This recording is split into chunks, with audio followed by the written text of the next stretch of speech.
Drop a heavy steel bowling ball from the edge of this tarmac. It will plunge through the clouds, accelerate past terminal velocity, and continue falling in pure, uninterrupted freefall for nearly 12 terrifying seconds before it finally shatters the surface of the river below. In the exact time it takes that ball to hit the water, a commercial airliner flying at cruising altitude would travel over 3 kilometers horizontally. That is the sheer, incomprehensible verticality of the Huajiang Grand Canyon Bridge. At 625 meters above the valley floor, this is the tallest bridge ever constructed by human hands. To put that into perspective, you could take the entire Empire State Building, stack the Eiffel Tower directly on top of its antenna, and you would still have room to spare beneath the driving lanes. Massive freight trucks rumble across it, suspended over a chasm so deep that the river below looks like a jagged, immobile crack in the crust of the earth. To even reach the edge of this canyon, engineers packed a neighboring mountain peak with hundreds of tons of high explosives and blew a permanent, jagged, V-shaped trench straight through the living bedrock. They didn't just pave a road, they literally split a mountain in half to build a runway to the abyss. But erasing a mountain was merely the prologue. To span this canyon, crews had to suspend 22,000 tons of raw structural steel over a complete void with absolutely zero flat ground to anchor heavy equipment. They had to fight wind currents, accelerating through the limestone choke point like thrust from a jet engine.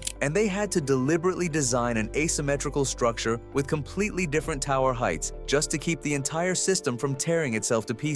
This isn't just a heavy infrastructure project. It is a masterclass in fighting gravity, geography, and atmospheric violence. Before we tear into the guts of how they actually pulled this off, hit the like button and subscribe. If you are obsessed with the mechanics of the impossible, you are in the exact right place. To understand why you would spend hundreds of millions of dollars to hang a highway in the clouds, you have to understand the systemic trap of Guizhou province. Over 90% of this entire province is a chaotic, unrelenting maze of vertical limestone karst peaks, plunging valleys, and aggressive rivers. For centuries, the reality of life here was summed up by a brutal local proverb: you will never find 3 feet of flat land. It is a stunningly beautiful landscape, but historically, that beauty was a prison. A farmer might be able to clearly see a neighboring village just 2 kilometers across the canyon, but physically reaching it was a brutal, full-day ordeal. It meant a punishing descent down a vertical rock face, crossing a raging river, and an exhausting climb back up. In the modern world, isolation is an economic death sentence. If timber, vital minerals, and crops cannot leave the valley, capital cannot enter it. Moving a single truckload of goods meant gripping a steering wheel for hours on narrow, crumbling dirt switchbacks. To break that ancient geographic curse, the Chinese government launched an infrastructure campaign of unprecedented scale. They decided to flatten Guizhou not by moving the earth, but by ignoring it entirely. They built bridges, lots of them. Today, this single province is home to more than 32,000 bridges. That is more megastructures concentrated in one region than most industrialized nations have built across their entire histories.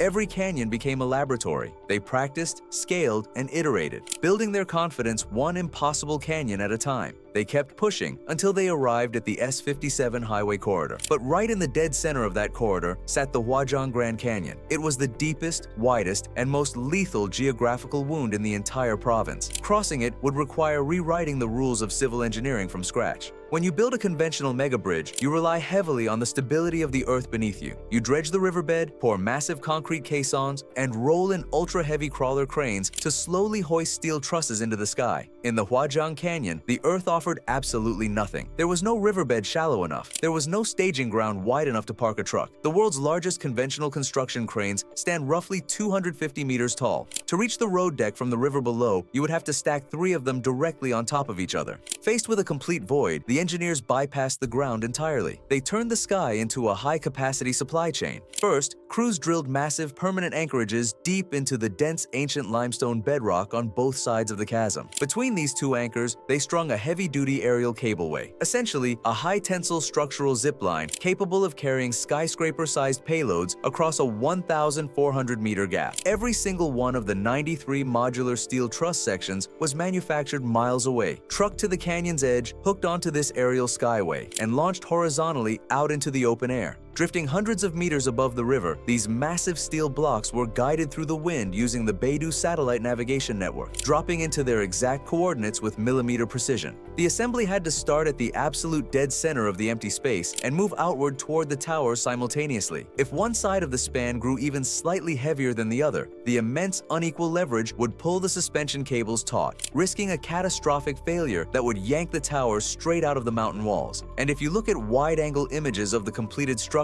something immediately looks wrong. The two main towers are completely lopsided. The north tower punches 262 meters into the clouds. The south tower is nearly 60 meters shorter.